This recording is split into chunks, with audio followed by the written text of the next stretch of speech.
అందరికీ నమస్కారం. నేను మీ వెంకట్ని. నేను చిన్నతనంలో విన్న కథ మీకోసం. సీతాపురం అనే గ్రామంలో రామభట్టు అనే బ్రాహ్మణుడు ఉండేవాడు. వారికి ఒక్కడే కుమారుడు. తన కుమారునికి వడుగు చేయాలి అని సంకల్పించుకొని పనులు ప్రారంభించారు.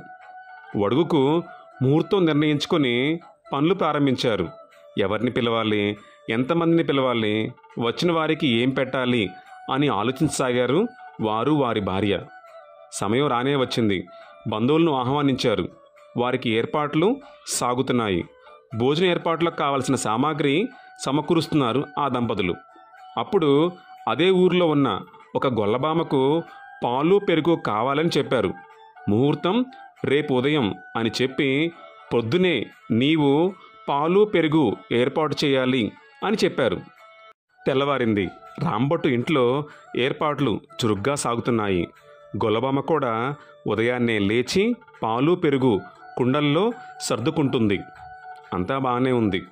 ఒకవైపు దూరంగా ఉన్న అడవిలో పాము ఒక చోటు నుంచి మరొక చోటుకు వెళుతూ ఉంది. అదే సమయంలో ఆకాశంలో ఒక గ్రద్ద కూడా ఎగురుతూ ఉంది. ఆకాశంలో ఎగురుతున్న గ్రద్ద పామును చూచి కిందకు వచ్చి తన ముక్కుతో పొడిచి చంపుతుంది. గ్రద్ద దెబ్బలకు పాము అక్కడే పడిపోతుంది. ఒకవైపు గొల్లబామ కుండల్లో పాలు పెరుగు పెట్టుకొని ఆ కుండలు నెత్తిన పెట్టుకొని రామభట్టు గృహానికి బయలుదేరుతుంది. దారిలో పాటలు పాడుతూ ఎంతో హుషారుగా సాగిపోతుంటుంది. గ్రద్ద దెబ్బలకు పడి ఉన్న పామును గ్రద్ద తన నోటితో గట్టిగా పట్టుకొని ఆకాశంలో పోతూ ఉంటుంది. ఆ సమయంలో ఆ పాము అలసిపోయి ఉండటం వలన తన నోటి నుంచి విషం కారుతూ ఉంది. అలా ఆకాశ మార్గంలో వెళుతున్న గ్రద్ద ఈ గొల్లబామ వెళుతున్న మార్గం వైపు వెళ్ళసాగింది. గొల్లబామ క్రింద, గ్రద్ద పైన. గ్రద్ద నోట్లో ఉన్న పాము ఎవరికి వారు వెళుతూ ఉన్నారు.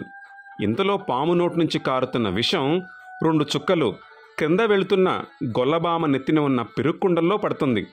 గొల్లబామ ఇది గమనించదు. మరి కాసేపట్లో గొల్లబామ రాంభట్టు గృహానికి చేరుకొని వారికి ఆ పెరుగుకుండలు పాలు ఇచ్చి తన గృహానికి చేరుకుంటుంది. వడుగు కార్యక్రమానికి రాంభట్టు బంధువులు, స్నేహితులు 100 మంది పైగా వస్తారు. వడుగు బాగా జరుగుతుంది. పూర్తయిన వెంటనే వారందరూ భోజనానికి కూర్చుంటారు. వారికి రాంభట్టు, అతని భార్య, కొడుకు అందరినీ కూర్చోబెట్టి భోజనాలు వడ్డిస్తారు. చివరికి ఆ గొల్లబామ తెచ్చిన పెరుగు వడ్డిస్తారు. వచ్చిన బంధువులు భోజనాలు ఎంతో బాగున్నాయి అని చాలా ఆనందంగా తింటారు. తరువాత వాళ్ళు చేతులు కడుగుతుండగా వాళ్ళంతా పడిపోయి నోటి వెంట నురక్కక్కొని చనిపోతారు. అది చూసిన రాంభట్టు, అతని భార్య జరిగింది తెలియక అర్థం కాక కన్నీరు మున్నీరవుతారు. మిగిలిన వారు రాంభట్టు, అతని భార్యను మీరు పెట్టిన ఆహారం వల్లనే వారు చనిపోయారు అని చెప్పడంతో వారు అవమాన భారం పడలేక ఆ వడుగు జరిగిన అగ్నిగుండంలోనే దూకుతారు. వారి నిస్వార్థమైన భక్తికి, మంచికి అగ్నిదేవుడు ప్రత్యక్షమై వారిని కాపాడి జరిగింది తెలుసుకుంటాడు. రాంభట్టు చెప్పడంతో మిగిలిన వాళ్ళు కూడా ఈ విషయాన్ని గ్రహిస్తారు. విషం తిన్న పెరుగు వలన వారు చనిపోయారని అగ్నిదేవుడు వారికి పూర్తి కథను వివరిస్తాడు.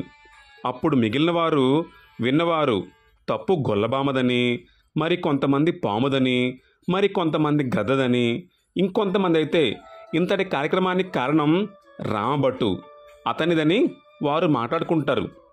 దానికి రామభట్టు, స్వామి నన్ను శిక్షించండి, నన్ను చావనివ్వండి, నేను ఇంతమంది చావు కారణమయ్యాను, ఈ పాపం నాది అని గట్టిగా మొరపెట్టుకుంటాడు.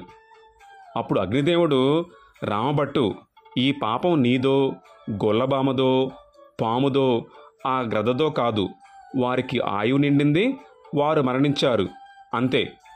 ఇంకా పాపం పుణ్యం అంటావా? ఎవరైతే వారి తప్పు వీరి తప్పు అని విశ్లేషిస్తారో ఈ పాపం వారికి వర్తిస్తుంది. జరిగింది సగం తెలిసి తెలియకుండా మాట్లాడుకుని ఈ మిగిలిన మనుషులకు ఈ పాపం వర్తిస్తుంది అని చెప్పి రామభట్టుకు ధైర్యం చెప్పి అగ్నిదేవుడు అక్కడి నుంచి అంతర్ధానం అవుతారు.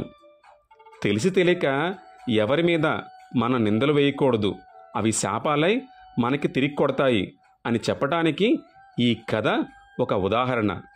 హరే కృష్ణ, కృష్ణ కృష్ణ, హరే హరే.